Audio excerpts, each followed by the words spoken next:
Assalamualaikum warahmatullahi wabarakatuh.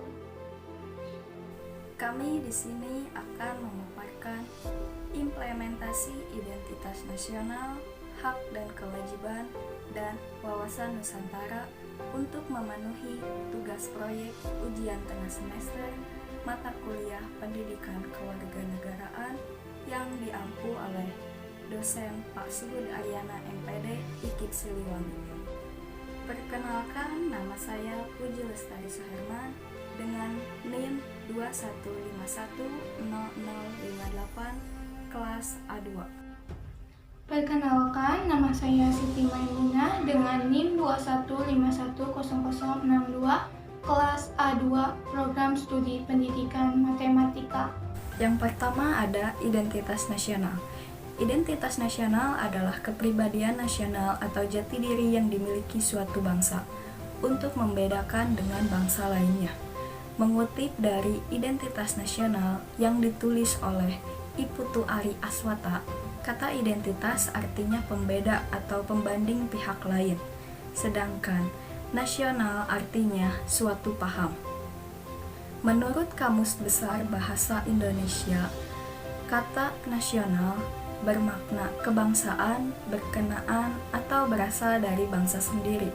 Sedangkan dalam konteks pendidikan kewarganegaraan, identitas nasional adalah ciri-ciri atau karakteristik keyakinan tentang kebangsaan yang membedakan bangsa satu dengan bangsa lainnya. Konteks identitas nasional sendiri berkaitan dengan adat istiadat, kebudayaan, dan karakter khas suatu negara. Identitas nasional terwujud dalam bangsa dan negara yang merdeka, bersatu, berdaulat, serta memiliki hubungan internasional dengan bangsa lain. Identitas ini menjadi jati diri untuk mendukung dan mencapai kejayaan bangsa dan negara di masa depan. Pentingnya identitas nasional adalah satu, bangsa Indonesia dapat dikenal dan dibedakan dengan bangsa yang lain. Hal ini menjelaskan bahwa bangsa Indonesia dikenal dan melanjutkan perjuangan sebagai bangsa yang sesuai dengan fitrahnya. Identitas nasional penting untuk kelangsungan hidup sehingga bisa mempersatukan negara dan bangsa. Negara tidak mungkin hidup sendiri tanpa dikenal bangsa lain. Jadi, negara membutuhkan kerjasama dengan negara lain untuk memenuhi kebutuhan. Penyebabnya karena negara punya keterbatasan sehingga perlu bantuan dan kerjasama dari negara lain. Identitas nasional penting untuk kewibawaan negara dan ciri khas Indonesia. Kepentingan nasional akan memunculkan rasa saling hormat dan pengertian sehingga tidak ada perbedaan antar negara. Kedudukan yang sejajar ini karena setiap negara mengakui kedaulatan negara lain. Unsur-unsur identitas nasional adalah para pendiri Indonesia sudah menyepakati unsur-unsur identitas nasional. Identitas nasional negara Indonesia dituliskan secara resmi dalam Undang-Undang Dasar tahun 1945 pasal 35 sampai 36 yang berisi 1. Bendera Indonesia, 2. Bahasa Indonesia, 3. Lambang Negara Indonesia, 4. Semboyan Bhinneka Tunggal Ika, 5. Lagu Kebangsaan Indonesia, 6. Dasar Falsafah Negara atau Pancasila, 7. Konstitusi Nasional, 8. Bentuk negara Indonesia adalah negara kesatuan yang berkedaulatan rakyat. Yang ke-9, sistem pemerintahan yang digunakan Indonesia adalah sistem demokrasi. Selanjutnya adalah implementasi identitas nasional yang digunakan dalam kegiatan sehari-hari, yaitu menggunakan bahasa Indonesia. Hai Puji, Hai Siti, apa kabar? Alhamdulillah baik. Bagaimana denganmu? Baik juga, lama sudah tidak berjumpa Puji. Iya, pandemi membuat kita tidak bisa keluar rumah sepuasnya. Iya, aku bosan di rumah. Untung teknologi sekarang bisa membuat kita tetap bertatap muka walaupun dari jarak jauh. Iya, teknologi sekarang sudah canggih. Nanti kalau sudah tidak pandemi, kita main yuk. Ayo, kita keliling Indonesia aja. Bisa, bisa. Indonesia kan luas, dan budayanya juga kan banyak. Sekalian aja kita mempelajari budaya yang ada di Indonesia. Iya, benar. Aku paling ingin belajar tari tradisional. Kalau aku sih pengennya belajar buat batik, langsung ke tempatnya. Kita bikin rencana dulu aja yuk. Daerah mana yang mau kita kunjungi? Boleh, boleh. Aku ada saran, bagaimana kalau kita ke tempat daerah yang terdekat dulu, seperti daerah Bandung kan ada Saung Ujo, yang kita bisa mempelajari angklung di sana. Boleh juga, sepertinya seru. Bisa menambah wawasan kita untuk mempelajari alat musik tradisional seperti angklung. Benar. Untuk tempat berikutnya, bagaimana kalau kita ke Yogyakarta? Di sana kita bisa membuat batik, sekalian kita bisa melihat Candi Borobudur. Wah, boleh juga. Kebetulan aku pengen buat batik di sana. Berikutnya kemana ya? Bingung, karena Indonesia banyak daerah bagus dan semua daerah memiliki ciri khasnya masing-masing. Benar. Karena itu ciri khas yang Indonesia miliki, yang harus kita jaga dan dilestarikan. Karena itu merupakan budaya bangsa Indonesia yang sudah ada sejak dulu. Benar sekali. Baik, Puji. Sampai jumpa kembali nanti. Sampai jumpa. Bahasa Indonesia adalah bahasa nasional dan bahasa resmi di seluruh Indonesia. Ini merupakan bahasa komunikasi resmi, diajarkan di sekolah-sekolah, dan digunakan untuk disiarkan di media elektronik dan digital. Sebagai negara dengan tingkat multilingual, terutama trilingual, teratas di dunia, mayoritas orang Indonesia juga mampu bertutur dalam bahasa daerah atau bahasa suku mereka sendiri. Dengan yang paling banyak dituturkan adalah bahasa Jawa dan Sunda, juga memberikan pengaruh besar ke dalam elemen bahasa Indonesia itu sendiri.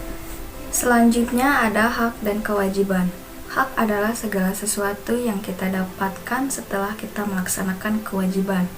Hak dapat diartikan sebagai kesempatan untuk dapat melakukan, bahkan memiliki sesuatu yang kita inginkan. Berbicara tentang hak, pasti akan langsung terbesit sebuah pernyataan yang menyatakan bahwa hak adalah suatu perangkat universal yang melekat pada individu sejak lahir. Perangkat universal itu berlaku untuk setiap individu tanpa memandang jenis kelamin, agama, budaya, kelompok etnis, atau kebangsaan yang mereka punya. Hak dengan ciri-ciri di atas biasanya disebut dengan hak asasi manusia atau yang biasa disingkat dengan HAM. Hak asasi manusia ini berwujud hukum yang memiliki pengaruh besar dan berlaku untuk setiap manusia atau individu yang hidup tanpa adanya diskriminan perbedaan. Menjadi salah satu kewajiban suatu negara untuk dapat menerapkan HAM ini. Sedangkan kewajiban adalah segala sesuatu yang harus kita lakukan dengan penuh tanggung jawab. Kewajiban sendiri dapat diartikan sebagai sebuah keharusan yang harus dilakukan seorang individu untuk melakukan sesuatu guna memenuhi keharusan tersebut. Kewajiban sendiri memiliki beberapa pengelompokan dalam pelaksanaannya. Hak dan kewajiban ini ibarat dua sisi mata uang yang tidak bisa dipisahkan. Kita melaksanakan kewajiban, maka kita akan mendapatkan hak kita. Demikian pula sebaliknya, kita menuntut hak kita setelah kita melakukan kewajiban. Masalah yang sering terjadi adalah hak dan kewajiban tidak seimbang. Jika keseimbangan itu tidak ada, akan terjadi kesenjangan sosial yang berkepanjangan. Untuk mencapai keseimbangan antara hak dan kewajiban, caranya adalah dengan mengetahui posisi diri kita sendiri. Selanjutnya ada implementasi hak dan kewajiban. Sebagai contoh, kita sebagai seorang pelajar, kita memiliki hak untuk belajar mendapatkan materi pelajaran yang layak. Selain belajar di sekolah, kita juga bisa mengulang materi yang ada saat di rumah. Selain itu, sebagai seorang pelajar juga memiliki kewajiban untuk mengerjakan tugas dan mengumpulkan tugas tepat waktu. Berikutnya adalah contoh hak dan kewajiban di rumah. Sebagai seorang anak, kita memiliki hak untuk diberi kasih sayang oleh kedua orang tua kita. Kemudian, sebagai umat beragama, kita memiliki kewajiban untuk percaya kepada Tuhan Yang Maha Esa. Seperti contoh, umat agama Islam sedang melakukan beribadah, sholat 5 waktu, dan mengaji setelah sholat.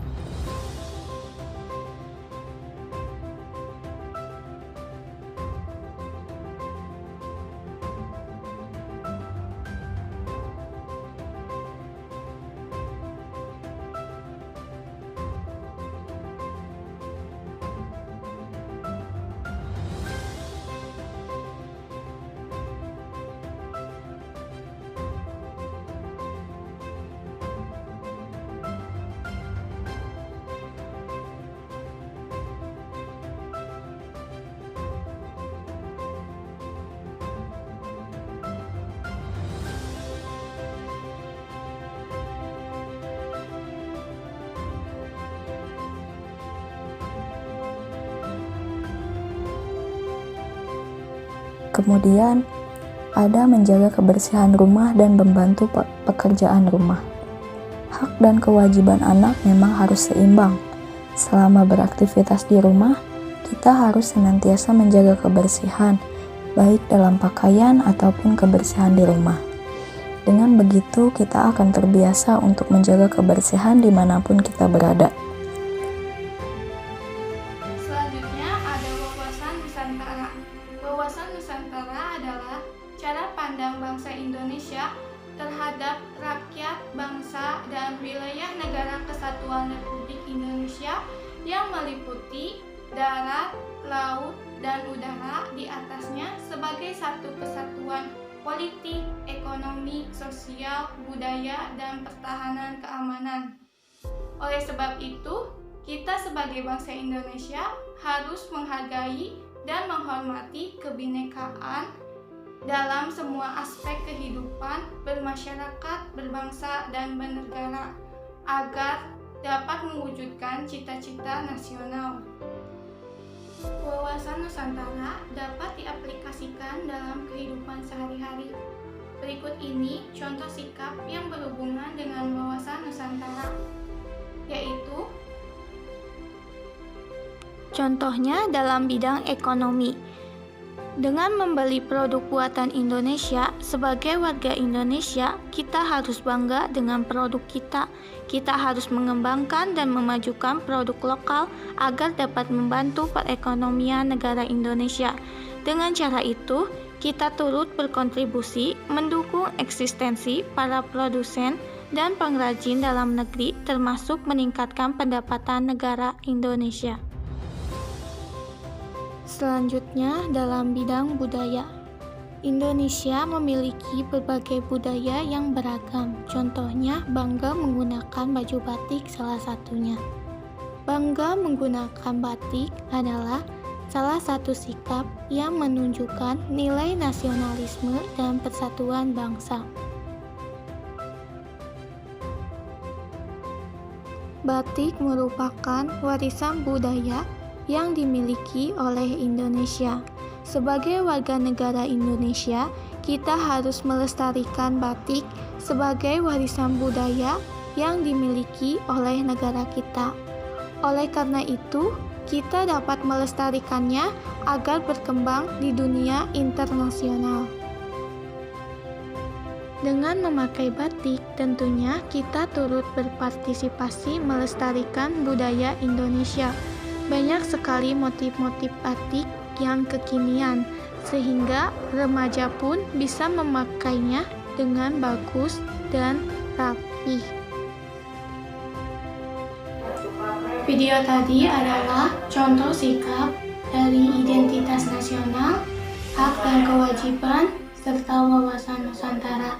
Sekian pembuatan video dari kami. Wassalamualaikum warahmatullahi wabarakatuh.